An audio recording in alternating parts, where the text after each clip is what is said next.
جب میں اس وقت منسٹر تھا آج سے 11 سال پہلے کہ جی یہ بننا چاہیے، تو وہ بھی انشاءاللہ آپ کا ADP میں آ چکا ہے، وہ بھی آپ کا انشاءاللہ بنے گا تاکہ پورے 11 ضلعوں کا جو آپ کے اوپر ایک دم بوٹل نیک کا رش بنتا ہے یہ ڈسٹریبیوٹ ہو کے اس طرف نکل جائے گا، پشاور کے اندر یہ رش کم ہو جائے گا۔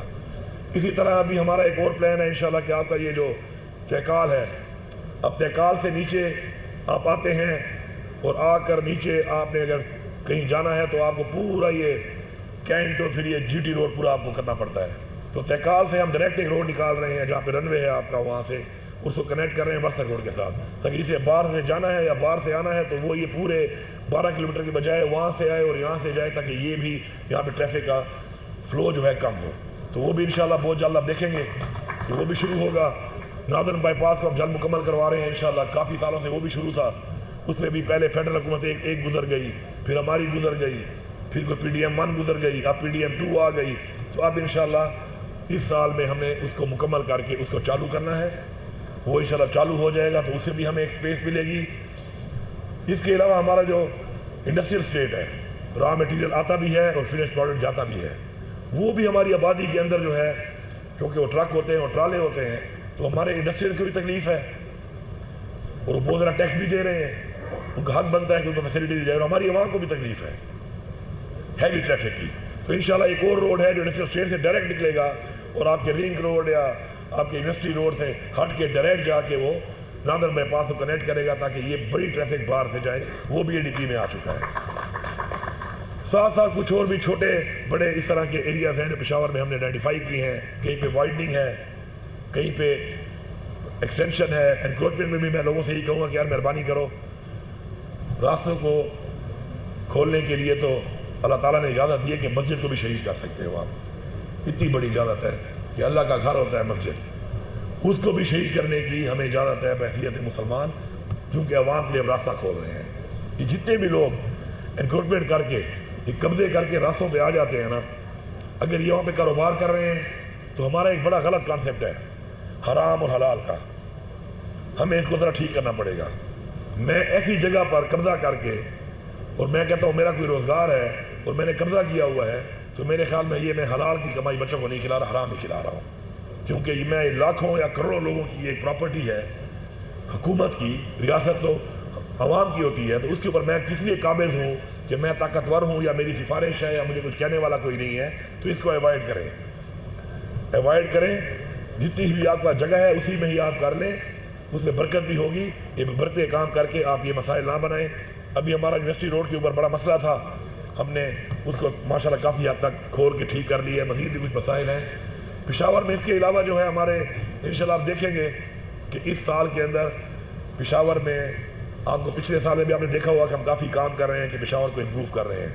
اس سال میں آپ کو یقین دلاتا ہوں کہ پشاور کے جو مکمل پورے پشاور کا ایک پیکیج ہے، اس کے اندر آپ کو پشاور جو ہم کہتے تھے نا کہ پھولوں کا شہر ہے، تو پھولوں کے شہر میں تو مجھے آگے پہلے آرٹیفیشل پھول لگانے پڑے، وہ جو موٹر وے کے سامنے میں نے کہا وہ لگاؤ، تو کچھ میں نے کہا آرٹیفیشل پھول لگا دو کیونکہ کھمبوں پہ چڑھ کے پانی لگانا ساری دوسرے میرے بھائی ہیں، اور میں اکثر سے کہتا ہوں کہ TMA میرا بھائی بھی 3rd ٹینیور میں میئر ہے خود، تو TMA سے کام لینا دنیا کا مشکل ترین کام ہے، کوئی خفا نہ ہو اس بات پہ۔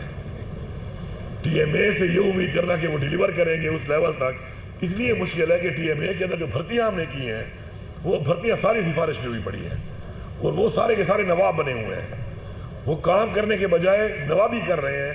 تو اب نواب جو ہے نا، نواب کام نہیں کرتے، نوابوں کا کیا ہوتا ہے، نوابوں کے جو نوکر ہوتے ہیں انہوں نے بھی چاکر رکھے ہوتے ہیں، وہ بھی چاکروں نے نوکر رکھے ہوتے ہیں، تو نوابوں سے تو کام اب لے نہیں سکتے۔ تو اگر میرٹ کی بنیاد پہ کام ہوا ہوتا تو تھوڑا زیادہ ڈیلر ہوتا، اب ہم انہینس کر رہے ہیں اس چیز کو اور بہتر کر رہے ہیں۔ پشاور میں کل ہی ہم نے ہارٹیکلچر کا پورا اپنی ایک نئی چیز بنائی ہے، کیونکہ ہم چاہتے ہیں کہ اس کے لیے علیحدہ سیٹ اپ ہو، علیحدہ لوگ ہوں اور ان کو علیحدہ بجٹ ملے اور وہ یہ کام کریں، اور آپ کو انشاءاللہ اگلے 1-2 مہینے میں اس کا امپیکٹ نظر آئے گا پشاور کے اندر۔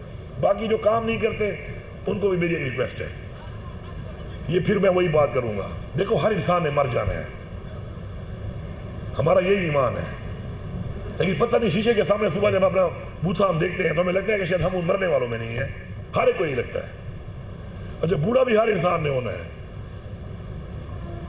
لیکن شیشے کے سامنے اپنے آپ کو دیکھ کے بندے کو لگتا ہے کہ نہیں شاید میں تو بوڑھا نہیں ہوں گا، میں تو جوان رہوں گا.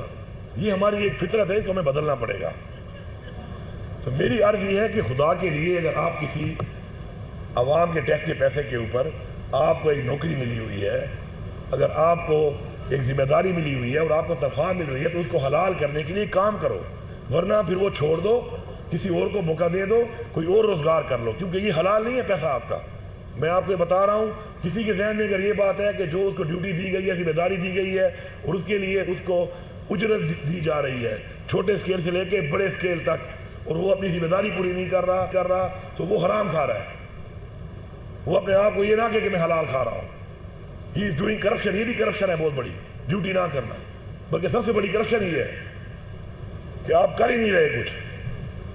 تو اس کے لیے ہمیں ذرا اخلاقیات کو بھی ذرا معیار کو اوپر لے کے جانا پڑے گا کہ جب تک ہمارے اخلاقیات کے معیار اوپر نہیں جائیں گے تو ہم یہ ایکسپیکٹ کریں کہ ہم اس کے بغیر ایک عظیم قوم بن جائیں گے. یہ نہیں ہو سکتا.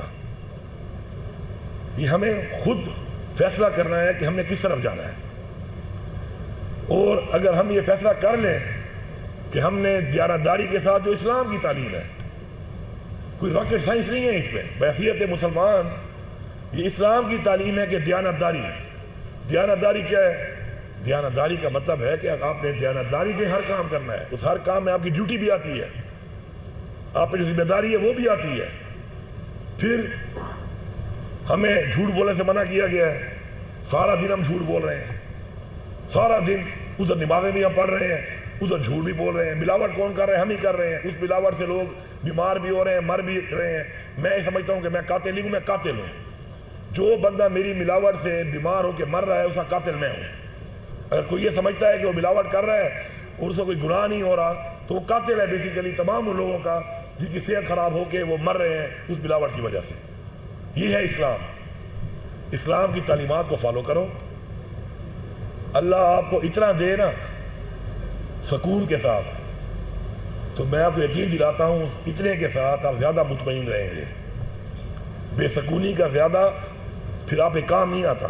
میں آپ کو آج کہتا ہوں کہ میں نے زندگی میں اتنا کچھ نہیں کیا، ساری بار میں نے باپ دادے کی جائیداد ہی بیچی ہے. میری ساری جائیداد لے دو، مجھے میرا والد واپس کر دو. کوئی کر سکتا ہے؟ نہیں کر سکتا نا. تو کیا فائدہ؟ میرا جو دادا یا پردادا جن کی وہ ساری جائیداد میرے پاس ہے، جس سے میں آج ایک میرا نام بھی ہے، میرا ایسیڈ بھی ہے، میرا مقام بھی ہے، اگر آج میں یہ کہوں کہ یار ساری مجھ سے لے لو، مجھے وہ دے دو، نہیں مل سکتا. تو جب نہیں مل سکتا تو سمجھ جاؤ کہ پیسے کی کوئی اوقات ہی نہیں ہے. کیا آپ بیماری کا علاج پیسے پہ آپ کر سکتے ہیں؟ نو. ایسی بیماریاں بھی ہیں کہ جس کا علاج پیسہ ہو بھی تو آپ نہیں کر سکتے. میرے پاس اتنی جائیداد سب کچھ تھا، میری والدہ بیمار ہوئی، میں اس کا علاج نہیں کر سکا. میں جتنا بھی پیسہ دنیا کے کسی بھی اسپتال میں لیتا میں دینے کو تیار تھا، میں نہیں کر سکا اس کا علاج. تو مطلب ہے پیسہ جو ہے وہ نہ تو خوشی خرید سکتا ہے، نہ آپ کی خواہشات خرید سکتا ہے، نہ آپ کی آرزو پوری کر سکتا ہے، نہ آپ کے ارمان پورے کر سکتا ہے. تو پیسہ کے علاوہ جو چیزیں ہیں ان پہ فوکس کرو. وہ آپ کو ہر چیز دے سکتی ہیں جو پیسہ نہیں دے سکتا. تو اگر آپ اس تعلیمات پہ اپنے بچوں کو اور قوم کو ہم لے آئیں تو ہمارے 99.9% مسئلے یہیں پہ حل ہو جائیں گے. ابھی ہم سب کی ذمہ داری ہے کہ میں نے اپنے بچے کو کون سی تعلیم دینی ہے. اگر میں اس کو ان تعلیمات پہ لے آیا تو سوسائٹی کا ایک بندہ کر کے سب یہ کام کرے، پوری سوسائٹی ہماری ایسے اوپر چلی جائے گی.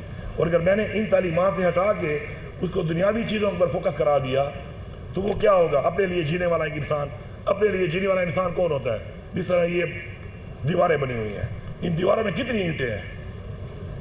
کسی کو پتہ ہے اس کی کیا ویلیو ہے؟ کوئی ویلیو بھی نہیں ہے. ہاں یہ کہہ سکتی ہے کہ میری وجہ سے اینٹوں کی وجہ سے دیوار کھڑی ہے. اب وہ دیوار کر کے آ رہی ہے.